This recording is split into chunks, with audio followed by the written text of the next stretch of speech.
Greenwood, Greenwood, Greenwood. We are back in the sports lab once again on a Monday morning. I'm your sports editor-in-chief, Jonathan Graves, and as always, I think y'all know my partner in crime over here, Mark Davis of Carolina Spikes. Mark, how you doing? I'm a little bit tired, but I'm good. Oh, what happened this weekend?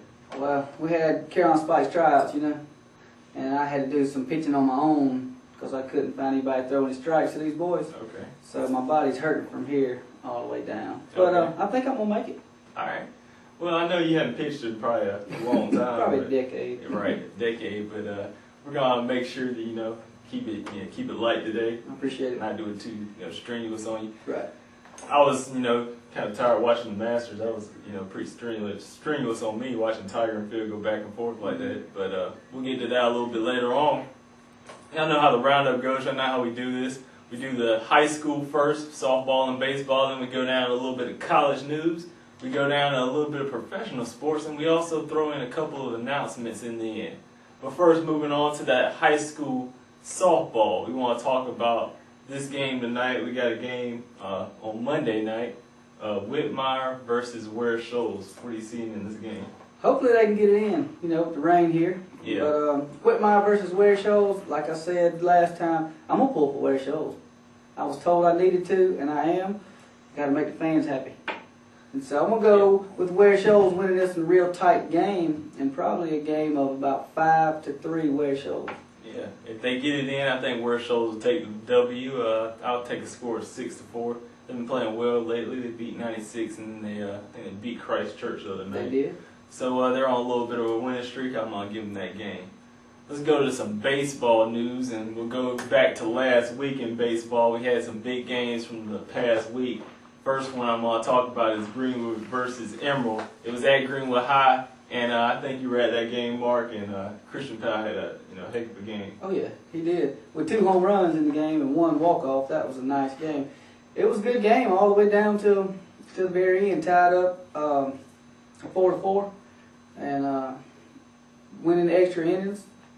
Had a little 8th grader named Matthew Quarles pitching there at the end for Greenwood. And I know this kid has heard it probably 20 times in the since Friday night, or since, what was that game, Thursday? Thursday night. Thursday night. Yeah. But there's a guy at the plate, umpire missed the call, or made the call, however you see it, whichever side you're on. Yeah. Could have been the end of the game, or could have been extra innings like it was.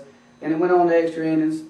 And Mr. Powell stepped to the plate with Cal Tinsley took a walk, and like I said in the write-up, I think he hit a blast that landed in the Kmart parking lot.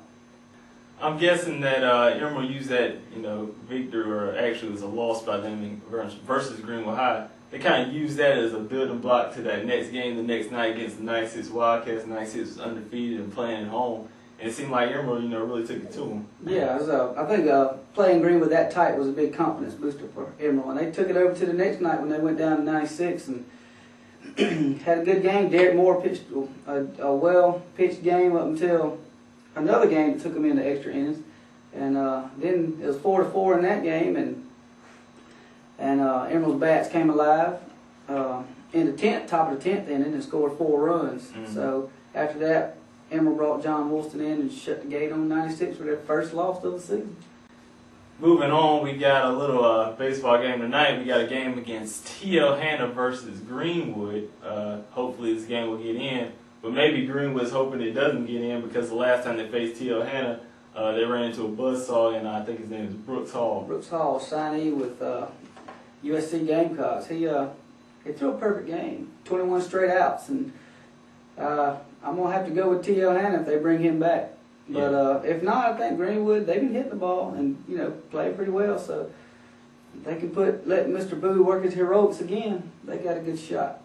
So you seem like you're a little indecisive on that. Who you going with? Well, it's up in the air, depending on the pitching. I mean, you got to make a pick, man. Do I have to? You got to. I'll make one tonight. No, you got to do it right now. We're on the air. Oh. The folks aren't going to see you tonight. Oh, okay. Well, let me think.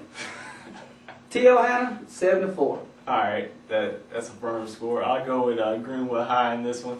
I think Greenwood High's their bats, like you said, they're cooking a little bit. I don't think Brooks Hall is going to pitch tonight, even though it is a region game. And if he doesn't pitch, then Greenwood's going to win this game. I'll give him a score of 7-5. All right. Moving on to some more baseball games tonight, Monday night. We got BHP going on the road against Abbeville. Well, non-region, BHP can, pretty strong guys in BHP, they can put the bat on the ball well. Abbeville has taken a skid in the past, and with the tornado coming, well, that came and tore up some of Abbeville's field, are they going to get that in? That's a good question. I hope they do. I hope they went down there and got it all fixed up That's and a good question, are ready to play. But I heard it was a war zone down that way. Yeah. And if they do end up playing and playing on Abbeville's field, it'll be home field advantage. But with BHP's bats, I don't think Abbeville's going to get this one. I think it'll be a 9-3 BHP win. Yeah, I mean, Abbeville's coming off the, like you said, the tornado. We're not sure if they're going to get the game in tonight because of that or because it's going to rain tonight. But if BHP does come to Abbeville tonight, they're going to take them. I think they're going to take them 9-1. Last time they played them up in BHP, they mercy ruled them. So Abbeville, you know, they've had a lot of weight on their shoulders the past couple of days because it's a big major storm in their area. Right. And I don't know if they're going to come into this game really focused tonight. Moving on, we got those 96 Wildcats no longer undefeated against Dixie. They're going to Dixie. What do you see? Dixie. Well, I think it's time in a undefeated season like you have. You're always going to probably take a lump somewhere. You know it's bound to happen, and once you do, the pressure's off. So now the pressure's off of going to undefeated season. They can relax, and I think now that they're relaxed and back in their element, they're going to tear Dixie apart. Probably about an 8-2 win, 96. I'm interested to see how the Wildcats are going to respond now after their first loss of the season. And I'm also interested to see how they're going to do for the rest of this week. They have 4 road games this week, and 3 of them are against region opponents. So it's going to be interesting because most of their games when they went on that undefeated streak were at home. So it's going to be kind of interesting to see how they perform on the road, especially in this region play. They're going to take Dixie tonight, though. I don't think Dixie has much of a chance in this game. Wildcats are going to get back on track tonight. I'm going to give them a score of 8-1. Moving on to Tuesday night, some more softball. We're going to go back to the softball. We got Pendleton versus Abbeville. Region game there, of course. Abbeville, real strong. When they beat Crescent, I think they can beat anybody else in that region. So I'm going to have to take Abbeville on a 7-4 win over the Pendleton Bulldogs. Pendleton's a solid team in that region, though. They're kind of that third horse, right there with Crescent and Abbeville. They're not up there with those two, but, they're right there for that third spot. I think Abbeville, like you said, they're a little bit above Crescent. I think they're going to take this game. Richie's going to pitch in this game. She's going to be herself. Going to make sure to hold down the Bulldogs. I'm going to take Pendleton not Pendleton, but I'm going to take Abbeville in a score of 7-4 in this game. And then we have those 96 Wildcats softball team actually staying at home. They're going to face Tomasi Salem. Who do you see in this game?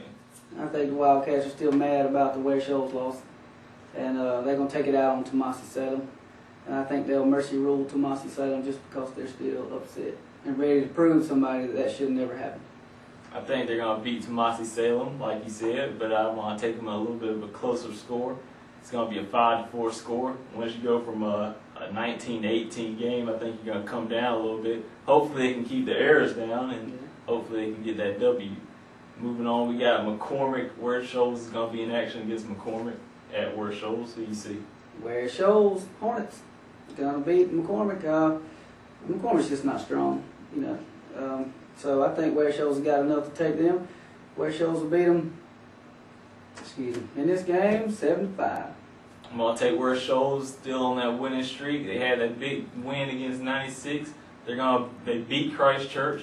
If they play tonight, they're going to beat Whitmire, and then they're going to get to that 4-game winning streak with a win against McCormick. Like you said, McCormick's not that strong this year. Ware Shoals is starting to move up in that region a little bit, starting to improve. I'm going to take them with a score of 6-2.